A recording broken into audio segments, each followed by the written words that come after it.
Have you ever thought to yourself, wow, I really want to be a famous celebrity, but I have no acting experience and no talent? Well, I have the solution. Just become a serial killer. The other day, I was scrolling on my Instagram Explore page and I saw this picture of Evan Peters on set of something. I assumed it was for American Horror Story, so I clicked on it. He's actually on set of a new Jeffrey Dahmer movie coming out in the near future called Monster, the Jeffrey Dahmer story, which is going to be on Netflix. And I was kind of disgusted. I was like, how many Jeffrey Dahmer movies do we need? There's just so many problems with this, and I thought I'd just go into a full-fledged video on why this makes me angry. We have seen so many movies released by Hollywood about serial killers, and they all just don't sit right with me. I'd like to say real quick, I've never done a video essay before. I just like talking, and this is a very passionate subject for me. So if I ramble a little bit and it's not exactly organized, I'm sorry, I'm gonna do my best. I have a bunch of notes here, so I at least tried, okay? Also, if you have a queasy stomach when you hear about gore, sexual assault, abuse, murder, you might not want to watch this video. I'm going to be going into those things in order to make my point about how harmful these movies are.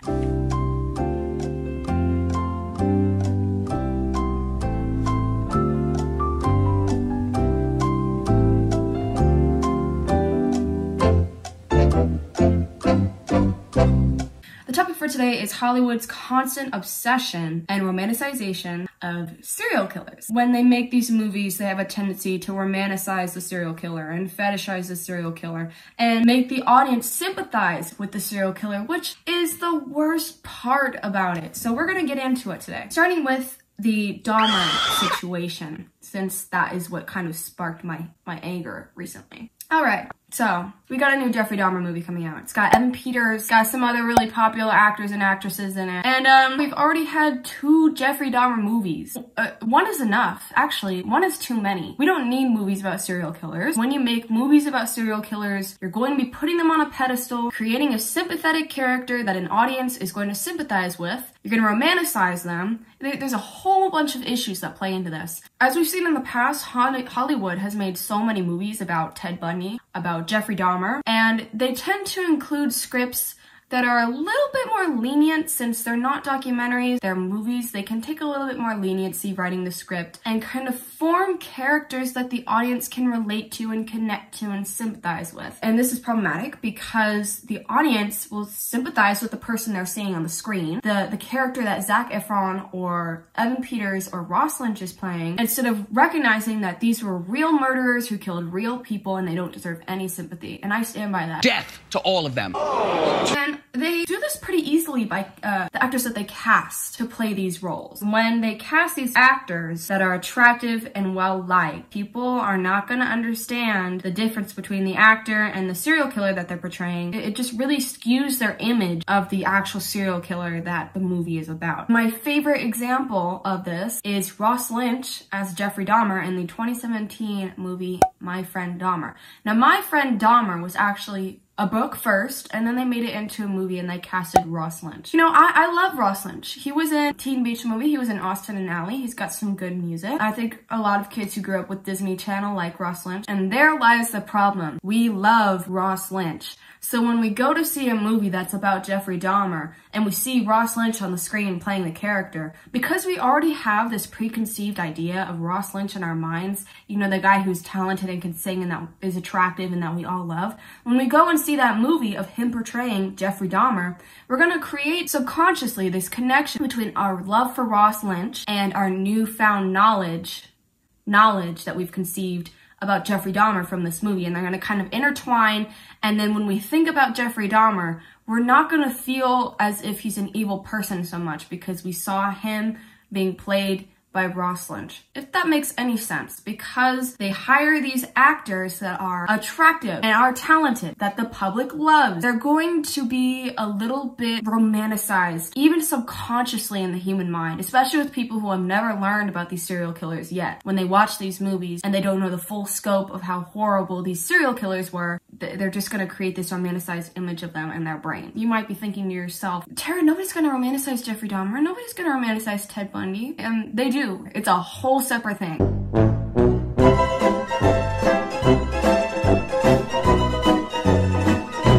I went to the official My Friend Dahmer Instagram page to see what the comments were like, what people were saying about the movie.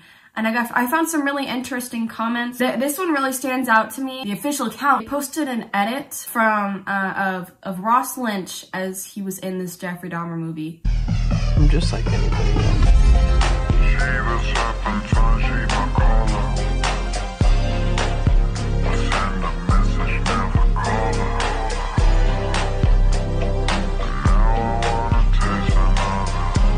And the comments are, I love him, he did fantastic, daddy. Yeah, already problematic. This comment is a cherry on top. The comment from the Dahmer fan club. Thank you, oh my god. When you click on this account, it is a fan page, a Jeff Dahmer fan club. Jeff Dahmer fan club. Let that sink in. And you might be thinking, oh Tara, it's just Ross Lynch. No, it's Ross Lynch as he's playing a notorious cannibal. Serial killer. I don't care that it's because Ross Lynch was in the movie and they liked his performance. This is bad. It's not just a Ross Lynch fan page. This is a Ross Lynch as Jeffrey Dahmer fan page. There are edits about him. There are some comments saying, hot. I love his performance. Obviously, people are focusing on his performance rather than the actual content of the movie. There needs to be a second one. There does not need to be a second one. I don't know why we were saying this. Oh, this is one of my favorites. I watched it again yesterday. What a great movie, and the ending. Poor Jeff. Poor Jeff. You know, the guy who killed 17 men, who ate them, raped them, you know, poor Jeff, right? It's my favorite movie. Seriously, my comfort movie. And I am now obsessed with Ross Lynch's work. Again, they're focusing on his performance and attractiveness rather than the actual content of the movie. It's a movie about Jeffrey Dahmer. And this is my favorite little thread. I'm gonna go through all these threads right now. This girl, I've seen her in a lot of their comment sections recently. She said, I watched it like a month ago for the first time and have watched it so much since then. It's so fascinating. I have a feeling this is a younger girl who just doesn't see things the way that I do. So I'm gonna blur out her name. Someone else replied and said, literally same, I watched this movie like so many times, never getting old. Forever my fave movie. Obsessed with Ross because of this. And then the girl replied, and every time I tell my friends that I'm obsessed with it, they think I like Jeff Dahmer, but people who sexualize serial killers are gross. I just love Ross for his acting in this role. And there was another reply, right, same. He just looked so cute in that movie, and it made me sad a lot of times. Ever since I seen that, I've been obsessed with Ross Lynch. Again, focusing on the Ross Lynch thing. You could see that the whole point of the movie just went over the audience's head. And there's more. There are a lot that I sympathize with him, and I'm going to go through them. How lonely Jeffrey was and what drove him to start killing makes me feel bad. And this is going to be my driving point into who is Jeffrey Dahmer. When you killed these men, afterwards, were you repulsed? Were you upset? No, at the time, it was almost addictive. It was almost a surge of energy. I took forensics a year ago in high school, and I know that I'm not an expert on Jeffrey Dahmer, so I will be including videos that go into depth on who Jeffrey Dahmer is, who his victims were, what he did to his victims. I'll be including those free on YouTube throughout this video so you can watch them and learn more about Jeffrey in a way that doesn't romanticize him or sympathize with him. Let's get into it. So, who's Jeffrey Dahmer? Jeffrey Dahmer was born May 21st, 1960 in Milwaukee, Wisconsin. Sorry if I'm looking down a lot, it's because I'm looking at my notes. He had one sibling, David Dahmer, and he had two parents, Lionel Dahmer, his dad, and then Joyce Dahmer, his mom. His parents were together throughout his entire childhood up until he was about the age of 18 when they divorced. It has been said that his parents didn't have a great relationship. His mother was really manipulative. She was always in bed and she was trying to gain sympathy and attention all the time from Dahmer and his dad. So she was pretty manipulative and pretty toxic, which is really disappointing. There's also no evidence that his parents have ever abused him at any point in his childhood. However, there is claims that he was sexually abused at the age of 8 by the hands of a neighborhood boy, which of course is a source of trauma. However, I do not believe this is a driving force of his trauma. So he was assaulted at the age of 8 by a neighborhood boy, but back at the age of 4, Jeffrey had started to display some very interesting fascinations that would be cause for concern in my mind. Prior to the trauma, his dad claims that Jeffrey began a fascination with animal bones at the age of 4, when he saw his father removing animal bones from underneath the family home, and his father claims that Dahmer was oddly thrilled by the sound that the bones made. The sound that the bones made when they clashed together. And then from then on, he would search around the house for extra bones, and he would explore the bodies of live animals to see how their bones fit together. And you could say, oh, well, maybe he just was really interested in anatomy. He was oddly thrilled by the sound the bones made. I'd like you to think about that. That's a little bit odd for a 4-year-old to be thinking about. As he got a little bit older, Dahmer began finding roadkill on the side of the road, like squirrels, you know, a dog at one point. And he began dismembering the animal carcasses, and at one point he took the dog carcass and impaled its head on a stake next to a wooden cross in the woods behind the family home. Now, I don't know about you, even with trauma in my life, I don't think I'd be beheading dogs and then keeping their skulls on a stake as like a trophy, which is what Dahmer would do. He would collect the bones and the body parts of dead animals, and he'd collect them. He kept them in a shed behind the family home. They were like his little toys. He'd play with them. And I don't know about you, but that just is a little bit creepy. That is just a little bit creepy for a child to be dismembering animals. I'd also like to point out that one of the red flags that are noted in serial killers is that as children, they torture animals. I mean, Jeffrey wasn't killing the animals, at least I don't think, maybe he was. But that's still a red flag for him to be dismembering these animals and collecting their body parts. So what I'm trying to say here is that Jeffrey's red flags began before people claimed that he started to develop trauma. It was a long time coming. He already was developing this interest in dead bodies. The point I'm trying to drive here is that the entire My Friend Dahmer movie talked about his childhood. They tried to make it seem like there were events that led up to him being a cannibal and tried to make it seem like he was bullied, and that's one of the things that led him to become a cannibal. He had a bad relationship with his family. They were neglectful. That was one of the things that led to it. Guys, he was bullied. Gotta cut him some slack, rather than he was always a little bit weird. I think he always had something inside him. Something was a little bit off, and his parents didn't see the signs or they ignored them, which is obviously bad on their part. I will say one thing, if Jeffrey Dahmer was bullied, I kind of wonder if the bullies were on something. That sounds bad. You know when there's a weird kid at your school and they're really quiet and they're kind of conserved, and then you find out a little bit later that they were planning on shooting up the school? I wonder if it's kind of similar to that, except Jeffrey Dahmer was a cannibal, and these kids just kind of sensed that he was a weirdo. Because he did play with animal carcasses. I would bully him. Damn, sorry. People said he was bullied for his sexuality, which of course is wrong, but I think he was also bullied just because he was very strange.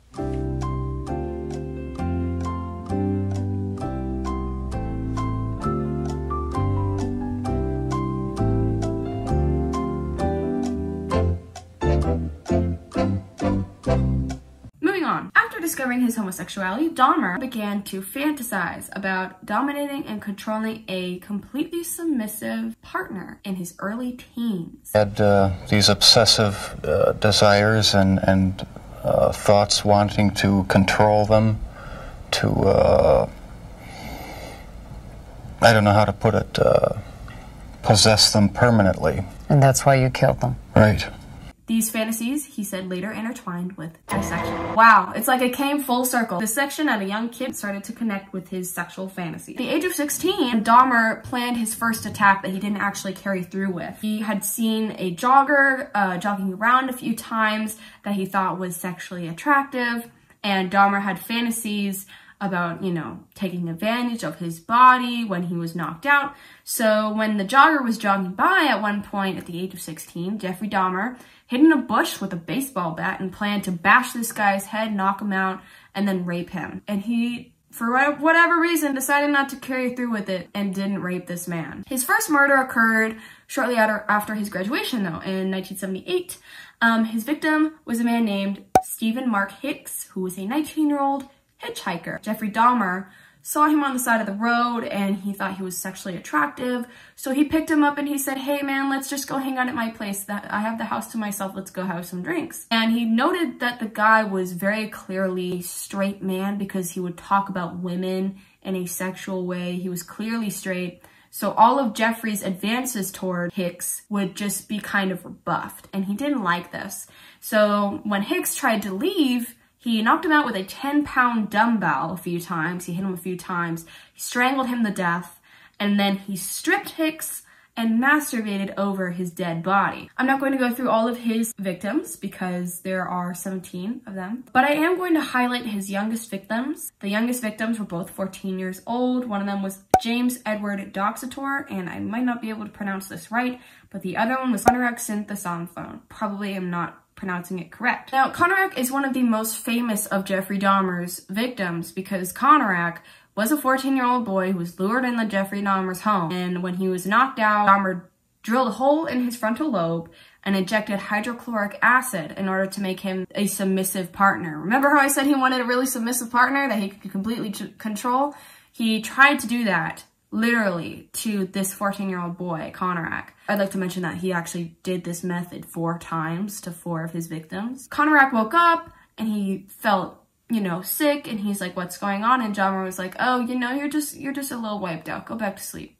And he woke up again a little bit later. Dahmer was out getting alcohol, and he saw the opportunity to escape. So he left, and because he was a little delusional and a little bit whacked out because he literally had a hole in his head with acid in it, he just walked down there naked and sat on the street bleeding. And 3 women were concerned about him, and they called the police. They said, this man is naked on the side of the road and he's bleeding. So the police showed up at the same time that Dahmer came back from getting alcohol, and Dahmer said, hey, this is my lover. He's just, you know, under the influence right now. We just had an argument. I'll take him back upstairs, no problem. The women were obviously concerned. They were like, this guy's bleeding. He's naked on the side of the road. Something's going on. And the police said something on the lines of, stay out of it. Dahmer took Konorak back up to his apartment, injected more hydrochloric acid in his brain, and this proved fatal. And he died. 14-year-old boy. He's obviously most famous because he's the one who could have gotten away, who the police literally found on the side of the road and could have rescued, but didn't. So I just wanted you to know how young his victims were. You know how I said that Dahmer liked to play with bones and carcasses when he was a child and collect them? He did that with human bodies as he got older. As my obsession grew, I was saving body parts such as skulls and skeleton. He had big drums in his apartment, which he'd put the bodies in and dissolve them. And he had this weird obsession with wanting to preserve one of his victims' skulls. So he'd behead them and he'd boil the head in some water and try to get the flesh off and preserve the skull. He did this to a bunch of his victims. It never really worked out for him. He never really got the skull. He kept the body parts in his freezer. He kept the body parts in his bathtub. He kept the body parts in the drums. And of course, the most famous thing Dahmer did was ingest their organs. He was a cannibal. He ate his victims. Yes, he did. So this is the kind of person that they're making the movie about. This is the kind of person that they're trying to create sympathy for. Such a horrible person. I can't find any sympathy in my heart for this man, and the fact that people want to create sympathy for him is just completely makes no sense to me. And because of movies like this, people excuse Dahmer's cannibalistic behavior as, oh, well, he was bullied as a child. He was bullied. This is the reason why he turned out like that. I don't think bullying is gonna turn you into a cannibal. Like, I was bullied, and all I did is I came home and I cried to my mom, and then I was fine. I didn't dismember animals. I didn't become a cannibal, okay? Jeffrey Dahmer did. Let's not make excuses for serial killers. Bullying does not equal a serial killer. Bullying does not equal a murderer, all right? I don't want to hear it, and I will not be taking any counter arguments on this. Comments like that are like, the things that drove him down that path is sad. Seeing how lonely Jeffrey was and what drove him to start killing makes me feel bad. Comments like that prove to me that all the movie did was make their audience sympathize with Jeffrey Dahmer rather than recognize that he was a horrible person who killed 17 men, and they just romanticized him to the point where people are saying, Ross Lynch is my boyfriend. He did so good in this. He looks so cute in this movie. If you sympathize with Jeffrey Dahmer in any way, shape, or form, you might want to go to therapy. Jeffrey Dahmer was not the only serial killer that Hollywood likes to romanticize. It's actually pretty common that they romanticize Ted Bundy. At the same time that I found out they're releasing a new Jeffrey Dahmer movie, I found out they're releasing another Ted Bundy movie. Oh my god, yay. It's called Ted Bundy American Boogeyman. I don't know when it's going to be released. All I know is that it's been confirmed and they have posters out now for it. I'd like to remind you, we already had a Ted Bundy movie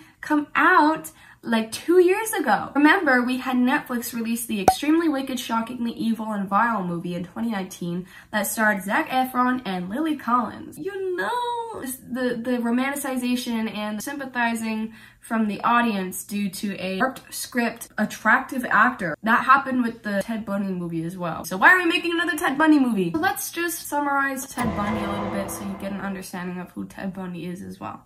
For the record, you are guilty of killing many women and girls. Yes. Yes, that's true. Ted Bundy was born in Burlington, Vermont on November 24th, 1946, and he was born an illegitimate child. His mother was in a very religious family, and his mother's parents, his grandparents, were really ashamed of the fact that their daughter had an illegitimate child. So what they did is they adopted Jeffrey as their own, and his mother, they told everybody, was just his sister. They wanted it to seem like they were his real parents and that his mother was actually his sister, and he grew up thinking this. Ted Bundy is said to have developed an obsession with knives at the age of 3 years old. He would stand at the edge of his mother's bed with knives and kind of smile at her. Around the time that he turned 3, his sister took him and left, and she ended up marrying his stepfather, Johnny Bundy, who adopted him as his son. And they lived in Tacoma, Washington, okay? It's never said that he had a bad relationship with his mother. His mother was really loving and caring towards him. There were tendencies he had that made it seem like he always just was that way and was already on that path. He developed this interest appearing into people's windows. He'd walk down the street and he'd kind of try to catch a glimpse of a naked woman in a window. He stalked women. At the age of teenage age, I have no specific age for this. He'd peer through their trash. He liked to find detective magazines and crime novels and true crime. And he said that his favorite ones were the ones that included sexual violence, especially the ones that had pictures of dead or maimed bodies. When he was in college, he became involved with this girl named Stephanie Brooks. He was obsessed with Stephanie Brooks for a while they were dating. He was really, really into her. And she broke up with him because she thought he wasn't mature enough. When she broke up with him, it's around the same time he found out about his real parentage, and he was really mad. And there's a lot of stuff in the middle, but I'm gonna start getting to the killers and the victims and blah, blah, blah, because this is not a factual video. This is a bashing Hollywood video. Bundy confessed to 30 murders, but it is just estimated that this number is actually more around 100 or more women that he killed. And Ted Bundy, when he was arrested, just ate it up. He loved the press. He would create cryptic comments encouraging the speculation of how many women he killed. He'd egg on the media, you know, he really loved that people knew who he was. And he ended up developing this fan base. People loved him because they thought he was attractive and they thought he was charming, which is so not true. It's so not true. I hate that people say that he was really ugly. Like, if I saw this man on the street, I'd probably run the other way because he's ugly. Okay, he's not attractive to me at all. Ted Bundy preyed on women knowing that he could take advantage of their kindness and weaponize it. He knew that if he acted wounded around a woman, the woman would come and help him immediately, and he could take advantage of them and knock them out and then rape them and then kill them. And it was common for Ted Bundy to kill women and leave their body in the woods somewhere and then come back and engage in necrophilia with the body. I'd like to also note Bundy's youngest victims were 12 years old. 12 years old, and there were 2 of them. There's Lynette Dawn Culver and Kimberly Diane Leach. 2 12-year-old girls were kidnapped and killed by Ted Bundy. And he was proud of this fact. He was proud of the fact that he had killed a bunch of women. He was proud of the fact that he killed 2 12-year-olds. So you could see how Ted Bundy is an extremely arrogant man. First of all, I guess I should just ask, how are you doing up here? It's a short question deserving a long answer. I'm doing well. I feel good. Working hard on my case.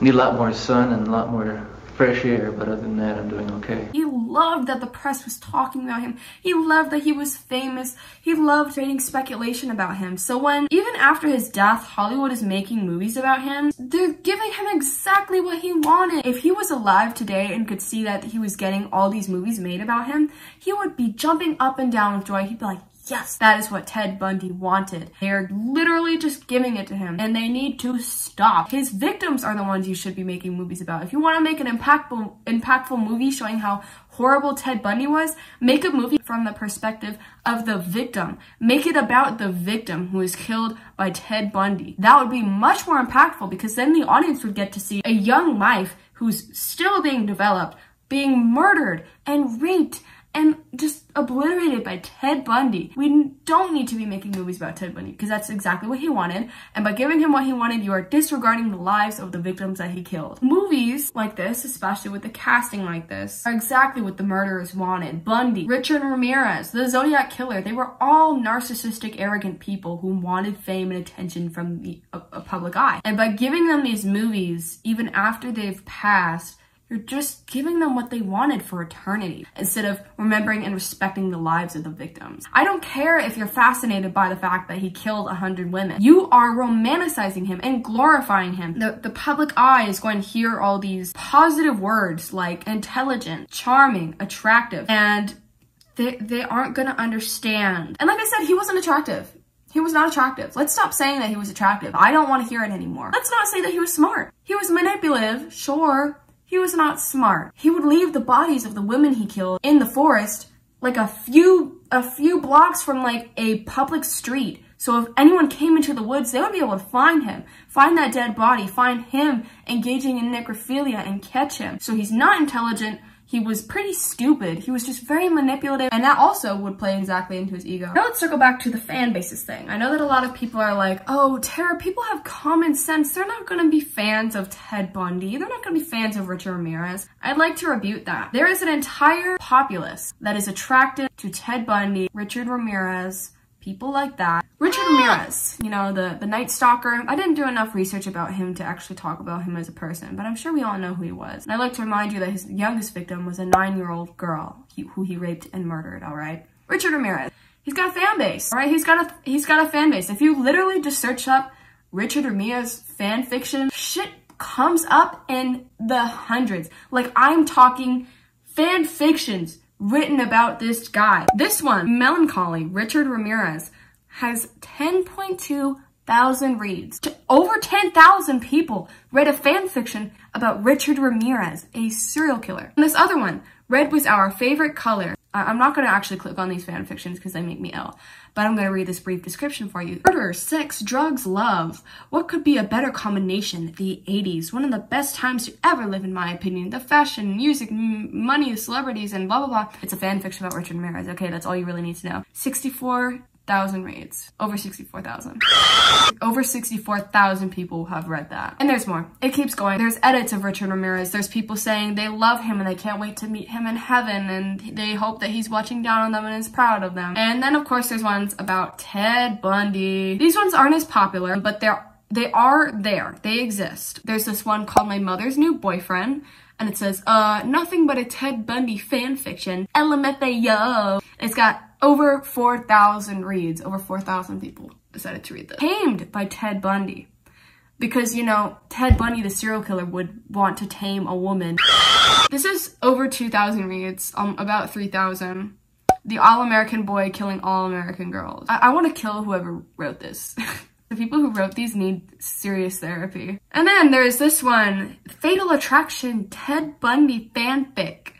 For all you bleep bleep out there, it has reader view and Ted's view. Warning, includes adult content and dialogue. And the list just keeps going. And oh, this is tying back to the romanticization of these serial killers using these attractive actors. We have Kidnapped by Zac Efron. It's got 19,000 reads and it's a fan fiction about Zac Efron playing Ted Bundy. So you can see how the point of the movie just went right over their heads. They saw Zac Efron and thought, wow, hot.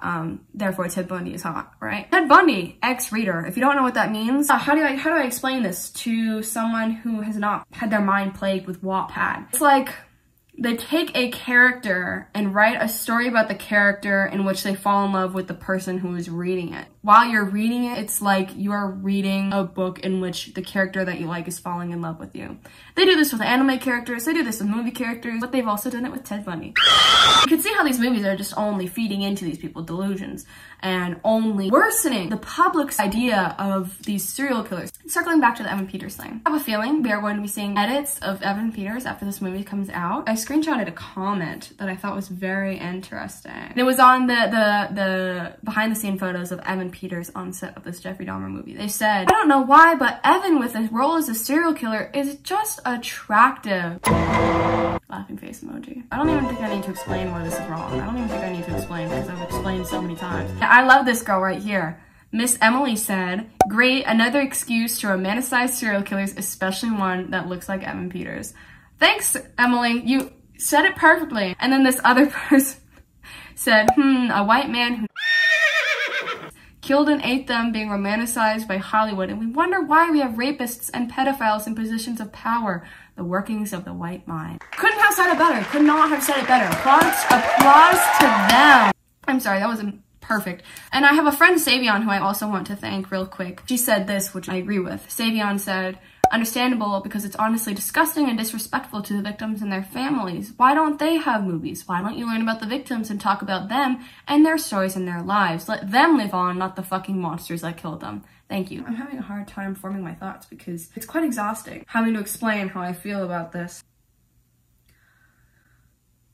I'm going to talk a little bit about the Zodiac Killer. Zodiac Killer. Actually, I don't know a lot about him because I have not watched any documentaries on him. If you haven't seen the movie Zodiac, it's free on Netflix. It's a movie that includes Robert Downey Jr., Jake Gyllenhaal, and some other really popular actors. And it is, again, about the Zodiac Killer. I watched like half of it. It was a very long movie and it was very frustrating to me because of many reasons. But I watched about half of it because my friend liked the movie and he said that I should watch it. Nothing against him. He just likes movies. It was from the perspective of the detectives who were trying to catch him. I just was thinking to myself, I was like, the Zodiac Killer in real life is still alive from all we know. They never caught him. He's still alive. So when that movie was released, the Zodiac Killer, an arrogant serial killer who wanted fame and attention from the public eye, probably was able to go to the movie theater and watch that movie. And what's worse is that everyone loved that movie. They were like, oh, it's such a good film. The acting performances are so good. And for them to make a movie like that is so critically acclaimed about a real serial killer, and for the Zodiac Killer to probably be alive to hear that, and hear that it's critically acclaimed, and hear that it's a good movie, he's probably just jumping up for joy somewhere. And by putting on these serial killers on a pedestal, this emphasizes a new issue in which people can recreate these murders. The example that I have to show you is Roberto Seda, I probably said that wrong, who killed 3 and injured 5 in 1993, and he taunted the police after each crime, very similar to the Zodiac Killer. He told the police that he was inspired by the Zodiac Killer in his killings, and he thought he was an inspiration, and he looked up to him. So by putting the Zodiac Killer on a pedestal and being like, oh, let's make a movie about this really intelligent serial killer using a very highly acclaimed cast and a very well-made movie. It was a well-made movie, but it was about a real serial killer who killed real people. Zodiac Killer and people who want to be the Zodiac Killer are going to see that and they're going to start going crazy. Go crazy! Go stupid! Oh! I do have a counter argument. No video essay is okay without a counter argument, and this one just made me laugh, so I'm gonna read it real quick to you. I'm gonna blur out the guy's name who said this to me, but I think it's important that I have a counter argument here, because my argument is that these movies are harmful, and I didn't think anyone would refute that, but someone did. Counter argument, let's go. To close this out so I can counter argue with this person real quick. I already did, but I'm gonna do it in the video too. It says, hey Tara, you probably don't know who I am personally, and I'm not trying to spew an argument. I'm not stupid. I know that's what you're doing. But take it from somebody who has a film certification and has experience in these films and this industry and field.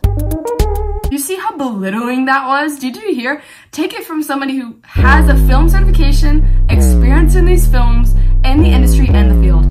I don't think they do. I don't think this person actually does. They're my age. So I don't know what you're doing for Netflix, but I don't think you're doing all that much. No offense, not to be that bitch, but I'm just gonna say it straight up. If you're gonna belittle me, I don't think you've done that much for the film industry. Maybe one day you will, but with this attitude, no you won't. I hope I can explain why Hollywood produces these movies, because I am so intellectually inept and I need someone to explain it to me. That's not what they were saying. I'm just like, I love when people try to belittle me. Sips tea. So simply put, Hollywood is by no means trying to glorify these incidents. Let's take it back to Zodiac. A critically acclaimed film about the Zodiac killer, who they portrayed as a really intelligent, powerful figure. I think that's a little bit glorifying to me. I don't know, it just doesn't sit right with me. Okay, let's continue, I'm sorry. If they were glorifying them, that's actually a legal issue. Hollywood is 99% of the time very not truthful in the movies that they make about these people, or just anything in general. Hollywood takes information and completely twists it to fit a narrative that they like. That's just Hollywood. So if it's a legal issue, why are they making these movies in the first place? They could make a documentary. And I don't want to hear any arguments about this. Instead, they recreate these events to portray a story so that people know these significant pieces of news and history, because in actuality, some people actually don't know these events took place. So they're recreated, that's wrong there, in a way that can be very graphic to show that it is a really messed up event and people need to know about it so that you yourself could actually understand. That's actually a valid point. I could see what you're saying there. Basically, what he's trying to say is they want to have shock factor in their movies, so when people watch them, they're disgusted by what they're watching and it can really sit with them that it was a real event that took place. That makes sense. However, they don't really ever do that. They don't. In these movies, they don't really ever do that, okay? I mean, sometimes they do, but they just make it like, wow, this was a really intelligent and attractive serial killer who was very manipulative and blah, blah, blah. And you should feel bad for him too because he had a sad childhood. Sorry. And this is my favorite part of the argument. For example, Deepwater Horizon. If you've not heard of that movie, it's a movie about an oil spill. Oil spill tragedy. I mean, cannibal serial killers who raped and murdered numerous people. A tragic oil spill? It's two completely different things. Literally two completely different things. But he's trying to further his argument that the shock factor is supposed to shock people and disgust them and freak them out. So let me cut him some slack. This was a film that starred Mark Wahlberg, not my favorite man on the planet. I don't like Mark. It recreated the event in which the United States had a disastrous oil spill in the Gulf. It showed the workers on the oil rig, and the director received backlash from one of the survivors because they didn't like how the director recreated their deaths very graphically. There it is! Oh my god, there it is. An actual victim did not like the way that they made the movie. Oh, let me calm down. So what he's saying here is that in the case that he's trying to make about a real tragedy that real people died in real life, where they made a movie recreation, one of the victims was upset by the way that they made the movie. Imagine how the victims of the serial killers and their families felt. Just imagine how they feel watching the movie about a serial killer. You had recreations of workers getting blown up and down the halls, breaking a bone and getting caught in metal, glass and projectiles stabbing workers and instantly killing them. They even took a scene of a worker getting blown directly out of his shower into his desk. And he kept going, but I stopped reading there. This is what I said. I will just directly read what I said to this man. I see what you're saying. I see what he's saying, but I also don't. Because why would you want to refute my argument? It wasn't even an argument, it's just a statement. Why would you want to refute what I'm saying? What I'm saying is literally just stop romanticizing serial killers by making movies about them. Why would you want to refute that? Anyways, but there is a very large difference between a serial killer and an oil spill. When Hollywood creates these movies about these killers, they often take liberties and try to write scripts in which the audience will sympathize with the killer. If these movies weren't based on real killers with real victims, it wouldn't be so bad. However, due to the fact that these people have actually taken real lives, it's suspected that Ted Bundy killed over 100 women, there should be no sympathizing in any way, shape, or form. The audiences who may not have preconceived knowledge on these criminals will go in with the intent on enjoying a performance from their fave celeb crush and may end up even crushing on the killer's character as a result. There are far too many issues with these movies for me to go into in one text. And then I said, but ask yourself, if someone you knew was killed by one of these serial killers, your mom, friend, sister, cousin, brother, whoever it may be, would you want to see the serial killer on the big screen knowing that the audience would most likely romanticize them? And then he came back and he was like, oh, I guess I see what you're saying. I'll keep that in mind when I make movies in the future. Bitch, I want to make movies in the future. Like, I'll keep it mind. Damn. And I also said that if you want to have shock value and you want the audience to understand what the victim was going through, make a movie about the victim. That would be much more impactful, because that way the audience could sympathize and connect with a victim, the innocent person of the situation, and then have a stronger hatred for the actual serial killer who killed them. That way the victim could be remembered and honored after their death, and the serial killer could be resented and hated after theirs. Honestly, I feel like I didn't even touch on all the points that I needed to touch on, but I think I got through most of them. These movies are just completely harmful. I feel like I was kind of rambling here. I tried to be as organized as possible, but there are so many thoughts going through my head that it's very hard to condense them into one single video, but I feel like I have to say something, because Hollywood...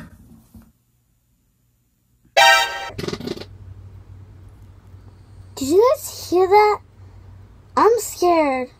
I don't know what was that, guys. Hollywood just doesn't seem to get it. They don't seem to understand that they are giving these serial killers exactly what they wanted. They are inspiring other people to kill people in order to get famous. And they are tinting the public eye's perception of these serial killers and making it seem like they are sympathetic, attractive characters, which is sick because they've killed and raped children. I think that we should all agree that that is just pure fucking evil. I don't understand. I will never watch these movies. Don't watch anything about serial killers. Watch true crime. Watch a documentary. There's nothing wrong with watching true crime. There's nothing wrong with reading true crime. That's the best way to do it, because it's unbiased. They aren't trying to gain any sympathy from the audience. They're completely factual, and they actually do a really good job most of the time of creating sympathy for the victim and their family by interviewing the families of the victims. So that really just puts it into perspective how horrible these murders were. So if you are gonna watch anything about serial killers, please just watch true crime. There are free documentaries on YouTube and stuff like that for you to go into. But my message to the public is that please don't watch these movies. Don't watch the Ted Bundy movies. Don't watch the Jeffrey Dahmer movies. Don't watch any movies about Richard Ramirez, because apparently Richard Ramirez is some sort of sex idol. So sickening to me. Oh my god, go to therapy. Like, literally, if you are attracted to these people, go to therapy. I'm swearing. Let's sit back for a moment. I don't think anyone is really ever going to see this. But if anyone in Hollywood ever did see this, I just want to say, fuck you. Stop making these movies. I can't deal with this anymore, man. Hollywood, go film your sex scenes on Netflix or something. Go do something perverted as you do, which is a whole other completely upsetting conversation. Another reason why I hate Hollywood. That's for another day. Basically, I'm just bashing Hollywood for making movies about these horrible fucking people. So, to the people who made those movies, just fuck you. That was kind of mean. Oh. I've said most of what I wanted to say. If there's anything I didn't touch on in this video that you feel like is also harmful as a result of these movies, feel free to comment in the comments. I'd love to read about other negative effects of these movies that further my argument. I hope that you can kind of see what I'm saying after watching this video, because I know a lot of people didn't even think about things the way that I have, and that's totally fine. I don't think a lot of people see it that way, but I hope that some people did after watching this video, and that some people stopped watching these movies as a result. So that's it. Hopefully I made some sort of point here. So, all right. I'm logging off. See ya.